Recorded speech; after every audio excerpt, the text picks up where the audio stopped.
تو اللہ فرماتا ہے جو انسان کسی انسان کی حاجت کو پورا کرتا ہے وہ گویا اپنے رب کی حاجت کو پورا کرتا ہے، اور جو انسان جب تک اپنے بھائی کے ساتھ تعاون کرنے میں مصروف رہتا ہے اللہ تبارک و تعالیٰ کی رحمت اس کے اوپر سایہ کر کے رکھتی ہے۔ ایک حدیث پاک میں آتا ہے کہ بندہ مومن اپنے مسلمان بھائی کو دیکھتا ہے کہ وہ بے لباس ہے، وہ بھوکا ہے، وہ پیاسا ہے، اس کے پاس گھر نہیں ہے، اس کے پاس پیسہ نہیں ہے، تو بندہ اس کی مدد کے لیے اٹھتا ہے، قدم بڑھاتا ہے، دکان پہ جاتا ہے، وہاں سے جا کے راشن سودا یا لباس خریدتا ہے یا جوتا خریدتا ہے یا پانی خریدتا ہے، جب تک وہ چلتا رہتا ہے دکان سے مال خرید کر اس کی طرف بڑھتا رہتا ہے، میرے حضور نے فرمایا اللہ بھی اس کی مدد کے لیے لگا رہتا ہے، اللہ بھی اس کی مدد کے لیے، اس کے تعاون کے لیے، اس کی ہیلپ کے لیے اور اس کے اوپر کرم کرنے کے لیے اللہ تبارک و تعالیٰ بھی جو ہے وہ مصروف رہتا ہے۔ لیکن برادران اسلام مسئلہ یہ ہے کہ ہم اپنے لیے تو پسند اچھا کرتے ہیں، اپنے لیے تو ہم برانڈ پسند کرتے ہیں، اور جب مخلوق کے خدا کو دینے کی باری آتی ہے تو ہم کہتے ہیں جاؤ لنڈے سے لے آؤ اور جا کے غریبوں میں بانٹ دو۔ اپنے لیے تو ہم برانڈ پہ جاتے ہیں، مال پہ جاتے ہیں، بڑی بڑی مارکیٹوں کا سفر کرتے ہیں، لیکن جب رائے خدا میں دینے کی باری آتی ہے، جب کسی غریب کو دینے کی باری آتی ہے، جب کسی حاجت مند کو دینے کی باری آتی ہے، تو پھر ہم کہتے ہیں فلاں جگہ پہ سیل لگی ہوئی ہے، جاؤ وہاں سے لے کے آؤ اور غریبوں میں بانٹ دو۔ اللہ کا قرآن کہتا ہے تم اگر 50 چیزیں بانٹنے کی توفیق رکھتے ہو تو 50 کی بجائے 25 کر لو، 25 کی بجائے 10 کر لو، 10 کی بجائے 5 کر لو، لیکن جو اپنے لیے پسند کرتے ہو وہی اپنے مسلمان بھائی کے لیے بھی پسند کرو، یا کم از کم اتنی شریعت نے ہمیں رخصت ضرور دی ہے کہ کم از کم وہ چیز جو تم رائے خدا میں دے رہے ہو، وہ جو لباس دے رہے ہو، وہ جو کھانا دے رہے ہو، وہ جو گھر دے رہے ہو، وہ اس قابل ضرور ہونا چاہیے کہ اگلا بندہ جب اس کو استعمال کرے تو اس کا دل خوش ہو جائے، کم از کم وہ دیکھنے میں اس قابل ضرور ہونی چاہیے۔ آگے ایک اور مقام پہ میرا رب فرماتا ہے وَأَنفِقُوا فِي سَبِيلِ اللَّهِ وَلَا تُلْقُوا بِأَيْدِيكُمْ إِلَى التَّهْلُكَةِ وَأَحْسِنُوا إِنَّ اللَّهَ يُحِبُّ الْمُحْسِنِينَ۔ اللہ یہاں بھی دیکھیں وَأَنفِقُوا، کو جو ہے یہ جمع کا صیغہ ہے، جمع متکلم کا صیغہ ہے۔ اللہ تبارک و تعالیٰ پوری دنیا کے انسانوں کو، مسلمانوں کو مخاطب کر کے فرماتا ہے وَأَنفِقُوا، اور خرچ کرو، فی سبیل اللہ، اللہ کی راہ میں، وَلَا تُلْقُوا بِأَيْدِيكُمْ إِلَى التَّهْلُكَةِ، اور اپنے جو ہاتھ ہیں وہ ہلاکت کی طرف نہ لے کے جاؤ، اپنے ہاتھ ہلاکت کی طرف نہ لے کے جاؤ۔ اس کو علماء نے 2 طرح سے بیان کیا ہے۔ ایک اس کا مطلب یہ لیا ہے علماء نے کہ اپنے ہاتھ برائی کی طرف مت لے کے جاؤ،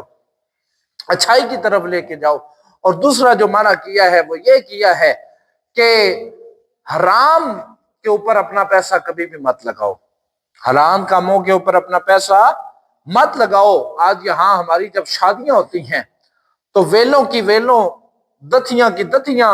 اور بڑے کورے کرارے نوٹ جو ہیں وہ اوپر پھینکے جاتے ہیں، اور کچھ وہ نوٹ گلیوں میں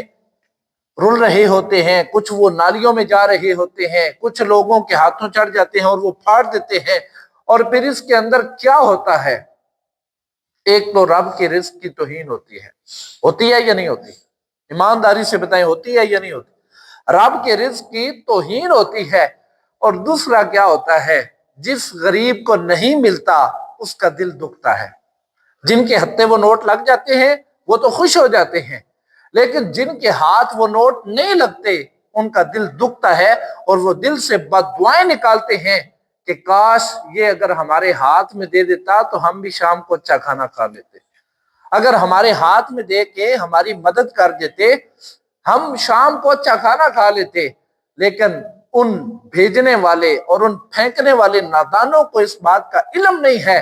کہ وہ ایک تو رب کے رزق کی توہین کر کے گناہ کر رہے ہیں، ایک رب کے رزق کی جو ہے وہ ناقدری کر کے رب کی ناراضگی کو مول لے رہے ہیں۔ اور ایک وہ جس نیت سے پیسہ دے رہے ہیں ان کو اس کا کوئی ثواب نہیں ملتا۔ میرے آقا صلی اللہ علیہ وآلہ وسلم جب حضور کا نام آئے تو اونچی آواز سے کہا کریں صلی اللہ علیہ وآلہ وسلم، باہر والے بھی اور اندر والے بھی، جب میرے آقا کا نام آئے تو کیا کہنا ہے؟ صلی اللہ علیہ وآلہ وسلم۔ میرے حضور نے ارشاد فرمایا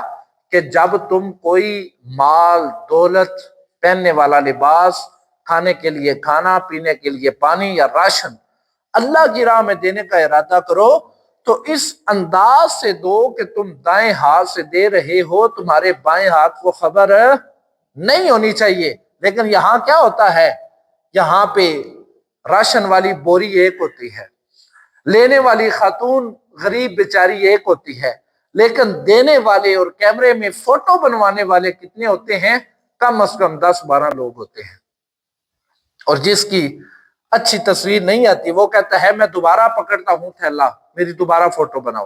اور پھر وہ سوشل میڈیا پہ ڈالتے ہیں اور لوگوں سے واہ واہ لیتے ہیں۔ حضور نبی کریم صلی اللہ علیہ وسلم نے فرمایا قیامت والے دن اللہ تبارک و تعالیٰ سامنے کھڑا کر کے پوچھے گا، بتا بھائی قرآن کس لیے سیکھا تھا، قرآن کس لیے پڑھا تھا؟ وہ بندہ کہے گا یا اللہ میں نے تیری رضا کی خاطر سیکھا تھا، تیری رضا کی خاطر پڑھا تھا، تیری رضا حاصل کرنے کے لیے میں نے آگے لوگوں کو پڑھایا تھا، لوگوں کو سنایا تھا۔ تو اللہ تبارک و تعالیٰ فرمائے گا تو مکر کر رہا ہے، تو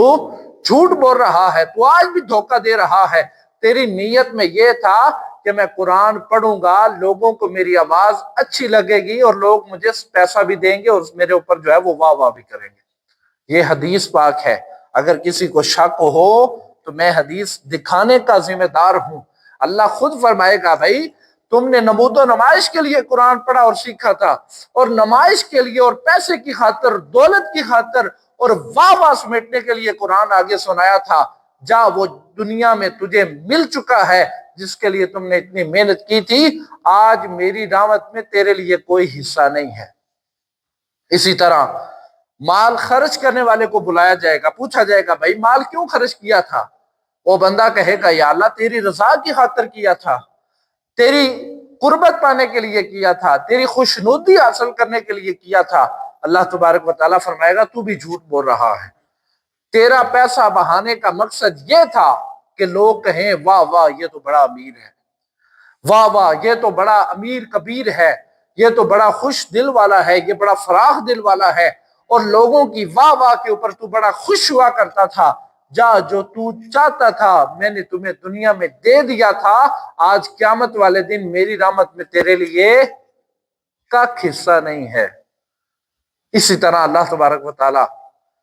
عالم کو بلائے گا،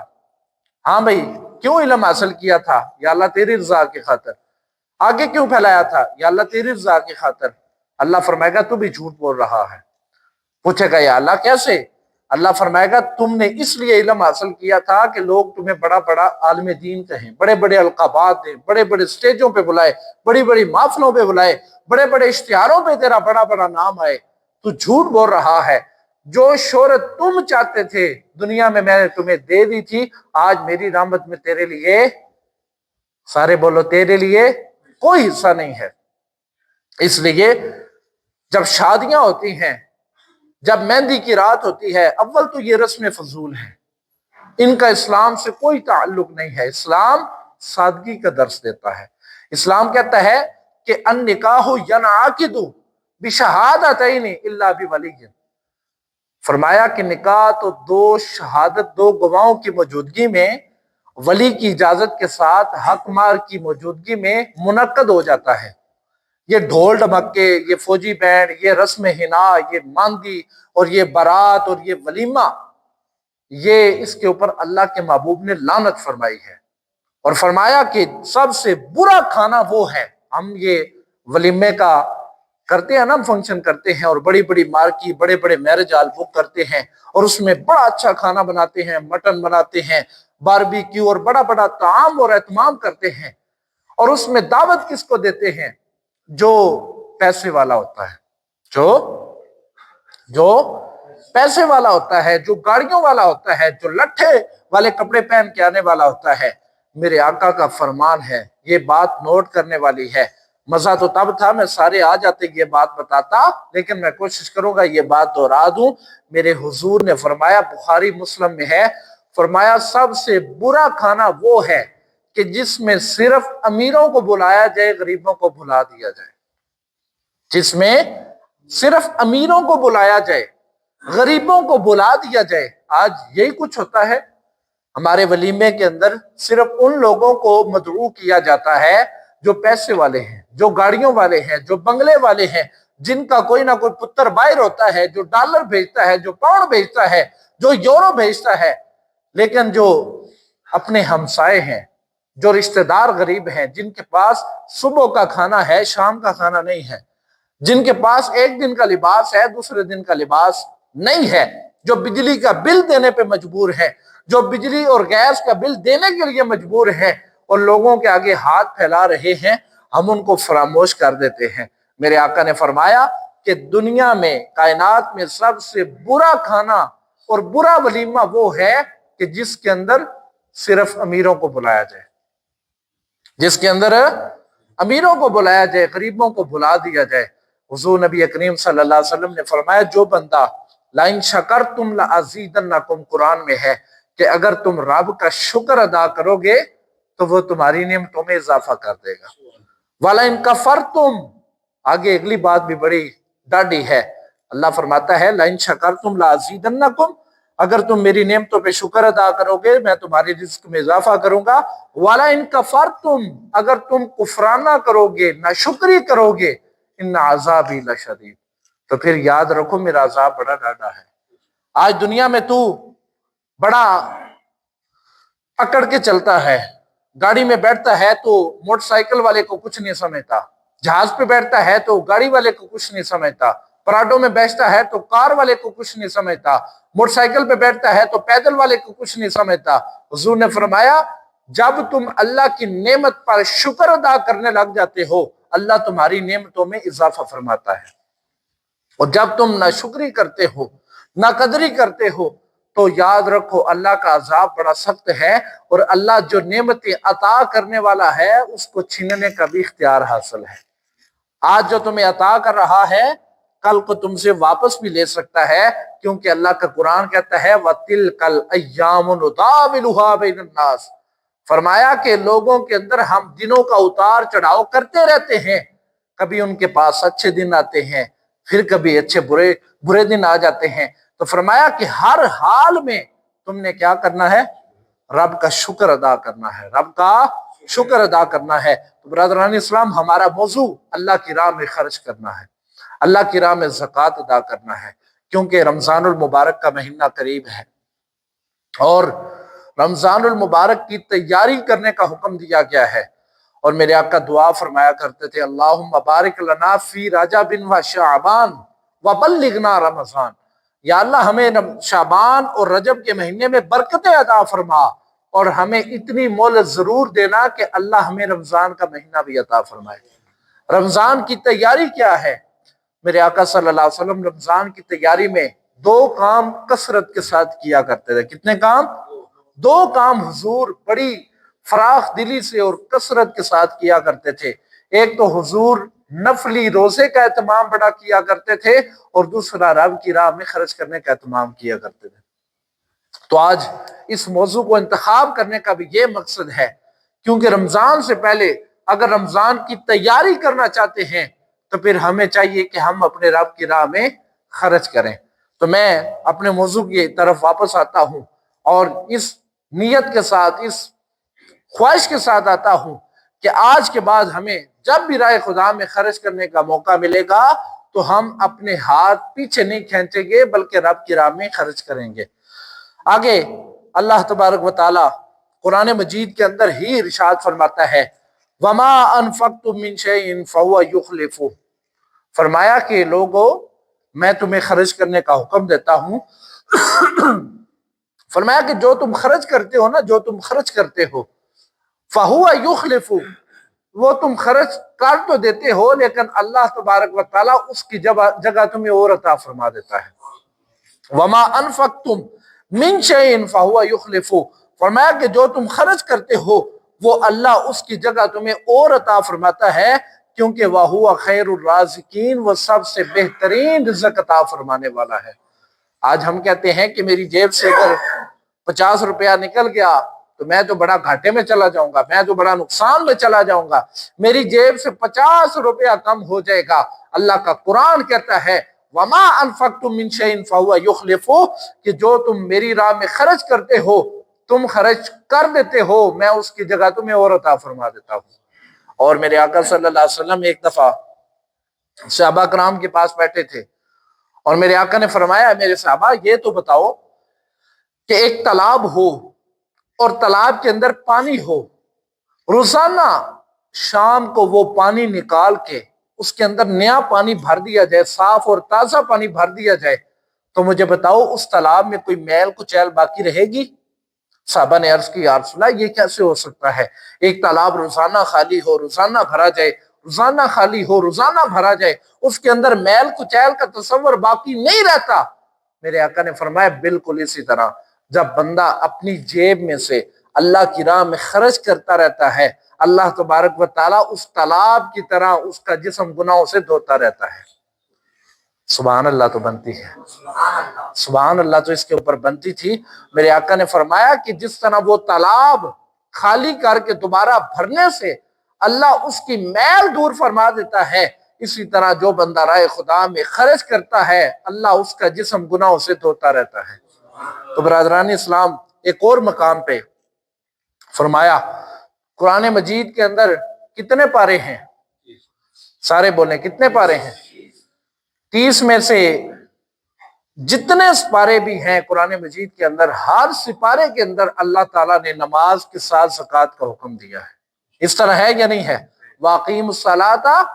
وَآتُوا الزَّکَاةَ وَارْکَعُوا مَعَ الرَّاکعِینَ، کہ ایمان والو نماز قائم کرو، نماز پڑھو نہیں، نماز قائم کرو، وَآتُوا الزَّکَاةَ اور زکوٰۃ ادا کرو، وَارْکَعُوا مَعَ الرَّاکعِینَ اور رکوع کرنے والوں کے ساتھ رکوع کرو۔ اب قرآن مجید کے اندر چوتھا پارہ ہے، چوتھا پارہ جہاں سے شروع ہوتا ہے نا، وہاں پہ اللہ تعالیٰ نے فرمایا کہ لن تنالوا البر حتی تنفقوا مما تحبون، کہ اے ایمان والو تمہاری نیکی میں تب تک قبول نہیں کرتا جب تک تم وہ چیز نہ رائے خدا میں خرچ کر دو جو تمہیں سب سے زیادہ پیاری ہو۔ اب یہ جب اللہ کا فرمان اترا نا اور حضور نے صحابہ کو پڑھ کے سنایا تو پاس حضرت ابو طلحہ پاس بیٹھے تھے، انہوں نے حضور کا یہ فرمان سنا، رب کا فرمان سنا، انہوں نے اٹھ کے دوڑ لگا دی، جا کے ان کا ایک باغ تھا کھجوروں والا، بڑا خوبصورت اور بڑا حسین و جمیل باغ تھا، اس کے اندر ان کا عالی شان گھر بھی تھا، انہوں نے جا کے وہ راہ خدا میں خرچ کر دیا، انہوں نے باغ بھی راہ خدا میں دے دیا، انہوں نے گھر بھی راہ خدا میں دے دیا۔ واپس جب آئے حضور نے پوچھا کہ اے ابو طلحہ کدھر گئے تھے؟ عرض کرتے ہیں سنیا میں نے رب کا فرمان سنا ہے کہ جو اپنے محبوب چیز راہ خدا میں خرچ کرتا ہے اللہ اس کی نیکی کو قبول کرتا ہے۔ یا رسول اللہ میرے پاس میری مال و دولت میں سے سب سے زیادہ محبوب میرا باغ تھا، یا رسول اللہ آج میں وہ راہ خدا میں خرچ کر کے اپنے رب کی رضا کو حاصل کر کے آ گیا ہوں۔ ایک وہ صحابہ ہوا کرتے تھے، وہ بھی انسان تھے یار، ان کے پاس تو وسائل بھی نہیں تھے اتنے، ان کے پاس تو اتنی دولت بھی نہیں ہوا کرتی تھی، ان کے پاس تو فقر کی دولت ہوتی تھی، ان کے پاس اگر دولت ہوتی تھی تو رب کی رضا کی دولت ہوتی تھی، ان کے پاس اگر دولت ہوتی تھی تو محبوب کی خوشی کی دولت ہوا کرتی تھی۔ اس کے باوجود جب رب کا فرمان آ گیا انہوں نے اپنا باغ بھی دے دیا، انہوں نے اپنا گھر بھی رائے خدا میں دے دیا، اور واپسی پہ لوگوں کو اونچی اونچی آواز سے بتا رہے ہیں کہ لوگوں میں نے رائے خدا میں دے دیا ہے۔ کسی نے پوچھا اگر دے ہی دیا ہے تو پھر اس کے اوپر چلا کیوں رہے ہیں، اس کے اوپر جتا کیوں رہے ہیں؟ تو بتاتے ہیں جتانے کا مقصد یہ ہے کہ لوگ اب وہ باغ میرا کر کے استعمال نہ کریں بلکہ وہ اپنے رب کا کر کے استعمال کریں۔ یہ صحابہ کرام کا جذبہ ہوا کرتا تھا، اور حضور نبی کریم صلی اللہ علیہ وسلم نے فرمایا کہ قیامت والے دن پل صراط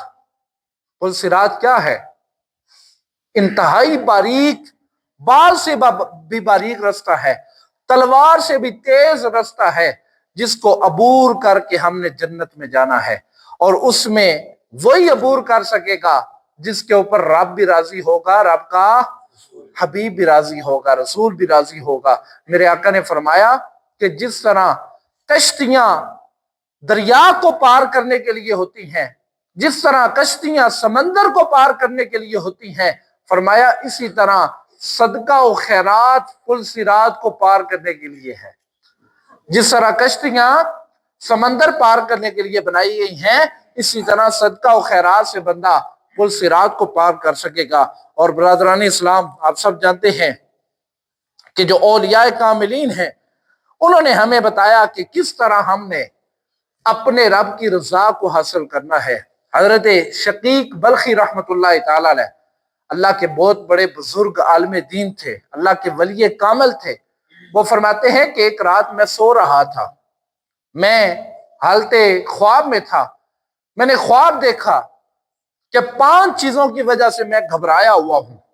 کتنی چیزوں سے؟ 5 چیزوں کی وجہ سے میں گھبراہٹ کا شکار ہوں، میں خوف کا شکار ہوں، میں پریشان ہوں، میرے پسینے چھوٹ رہے ہیں۔ وہ 5 چیزیں کون سی ہیں؟ فرماتے ہیں کہ میں وہ 5 چیزوں کی وجہ سے پریشان تھا، تو اللہ کے محبوب نے کرم فرمایا، میری خواب میں تشریف لائے اور فرمایا کہ اے شقیق کیوں پریشان ہو؟ ان 5 کاموں کے بدلے اگر تم نے 5 کام کر لیے تو اللہ تمہاری ساری پریشانیاں دور فرما دے گا۔ وہ 5 پریشانیاں کون سی ہیں؟ فرمایا کہ میں نے خواب میں بیان کیا کہ میں روزی کی وجہ سے پریشان ہوں، تو میرے آقا نے فرمایا چاشت کی نماز پڑھا کرو۔ نماز فجر کے بعد طلوع آفتاب کے وقت چاشت کی نماز کے 2 جو ہے وہ رکعت ہوتی ہیں، فرمایا وہ پڑھا کرو، اللہ تمہاری روزی میں برکتیں عطا فرما دے گا۔ آگے فرماتے ہیں کہ میں نے عرض کی یا رسول اللہ، میں قبر کے اندر جو اندھیرا ہوگا، قبر کی جو تاریکی ہوگی، میں اس وجہ سے پریشان ہوں۔ تو میرے آقا نے فرمایا شقیق تہجد پڑھا کر، اللہ تیری قبر میں روشنی عطا فرما دے۔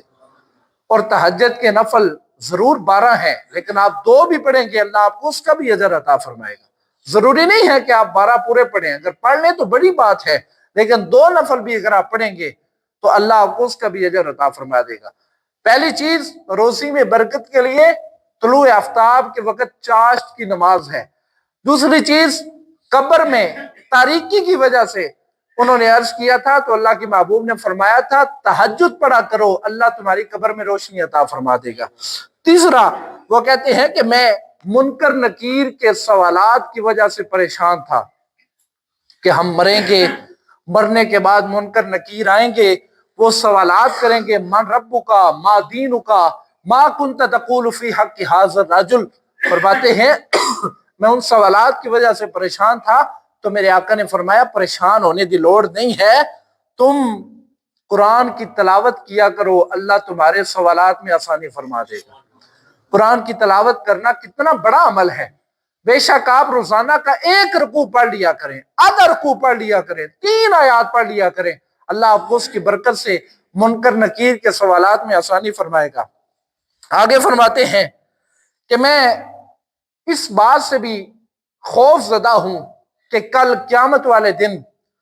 جب سورج سوا نیزے کے اوپر ہوگا، جب گرمی کا یہ عالم ہوگا کہ پیپ کا پانی پینے سے بھی انسان کی پیاس نہیں بجھے گی، جب نیچے والا ہونٹ پاؤں کو چھو رہا ہوگا، اوپر والا ہونٹ سر سے اوپر تجاوز کر رہا ہوگا، تو میں نے عرض کی یا رسول اللہ میں عرش کے سائے کا متلاشی بھی ہوں، طالب بھی ہوں۔ تو میرے آقا نے فرمایا پھر یہ کیا کرو کہ اپنی خلوت جو ہے، اپنی تنہائی جو ہے اس کو پاک کر لینا۔ جو بندہ اپنی تنہائی کو پاک کر لیتا ہے اللہ قیامت والے دن اسے عرش کا سایہ عطا فرمائے گا، اللہ قیامت والے دن اس کو ٹھنڈی ہوا عطا فرمائے گا، ٹھنڈا پانی عطا فرمائے گا۔ اور 5ویں جو چیز ہے وہ کہتے ہیں کہ یا رسول اللہ میں پل صراط کی وجہ سے پریشان ہوں کہ پل صراط سے بھی گزرنا ہے، وہ بال سے زیادہ باریک ہوگا، تلوار سے زیادہ تیز ہوگا۔ یا رسول اللہ اگر ہمارے عمل اس قابل نہ ہوئے کہ ہم وہاں سے نہ گزر سکے، تو میرے آقا نے فرمایا صدقہ و خیرات کی کثرت کرنا، اللہ صدقہ و خیرات کی کثرت کی وجہ سے لوگوں کو صراط مستقیم پہ کامیابی عطا فرمائے گا۔ لوگوں، دین کتنا سوکھا ہے، دین کتنا آسان ہے، دین کتنا سہل ہے۔ اگر ہم اس کو اپنے اوپر اپلائی کریں تو اس کے اندر برکتیں بھی ہیں، روزی بھی ہے، روٹی بھی ہے، اور اللہ عزتیں بھی عطا فرماتا ہے۔ تو انشاءاللہ تعالی ہم سب نے کوشش کرنی ہے کہ اپنے آقا کی سنت پہ عمل کرنا ہے، کیونکہ رمضان سے پہلے میرے آقا روزے بھی رکھا کرتے تھے اور اللہ کی راہ میں خرچ بھی کیا کرتے تھے۔ آگے رمضان کا مہینہ آ رہا ہے انشاءاللہ تعالی، ویسے امید ہے کہ ایک جمعہ جو ہے وہ ہمیں رمضان سے ایک آدھ دن پہلے مل جائے گا، اس کے اوپر ہم استقبال رمضان کر لیں گے، کیونکہ میرے آقا نے فرمایا جو بندہ رمضان کا استقبال کرتا ہے کل قیامت والے دن وہ رمضان اللہ کی بارگاہ میں عرض کرے گا، یا اللہ اس نے میرا استقبال کیا تھا، آج میری وجہ سے اس کے گناہ معاف فرما کے اس کو جنت عطا فرما۔ لیکن اگر جمعہ نہیں بھی آتا تو پھر بھی ہم نے استقبال رمضان المبارک کا کرنا ہے۔ انشاءاللہ تعالی اگلا جو جمعہ ہوگا اللہ کے فضل و کرم سے وہ رمضان المبارک کے استقبال، رمضان المبارک کی برکتوں اور رمضان المبارک کی رحمتوں کے اوپر پڑھایا جائے گا، کیونکہ اللہ کے محبوب نے فرمایا رمضان کے مہینے میں فرض کا ثواب 70 فرائض کے برابر کر دیا جاتا ہے، نفل کا ثواب فرض کے برابر کر دیا جاتا ہے، اور فرمایا کہ اس مہینے کے اندر اللہ تعالی ہر رات کو آسمان دنیا پہ آتا ہے اور آ کے فرماتا ہے کوئی رزق طلب کرنے والا، ہے کوئی روزی مانگنے والا، ہے کوئی اولاد مانگنے والا، کہ میں رمضان کے صدقے اس کی خالی جھولی کو رحمتوں سے بھر دوں۔ تو انشاءاللہ تعالی اگلا جو جمعہ المبارک ہے وہ استقبال رمضان کے اوپر پڑھایا جائے گا۔ اللہ تعالیٰ کی بارگاہ میں دعا ہے، کیونکہ محبوب خدا صلی اللہ علیہ وسلم کی ایک دعا ہوا کرتی تھی، میں نے پہلے بھی بتایا، اللہم بارک لنا فی رجب و شعبان وبلغنا رمضان، کہ یا اللہ ہمیں رجب اور شعبان کے مہینے کی برکتیں بھی عطا فرما اور ہمیں رمضان کا مہینہ بھی عطا فرما۔ اللہ تعالیٰ کی بارگاہ میں دعا ہے کہ اللہ کریم ہمیں رائے خدا میں خرچ کرنے کی توفیق بھی عطا فرمائے، اور اللہ تبارک و تعالی ہمیں رمضان المبارک کا استقبال کر کے اس کی رحمتیں سمیٹنے کی توفیق عطا فرمائے۔ وما علیہ الا البلاغ المبین، سنت ادا فرما۔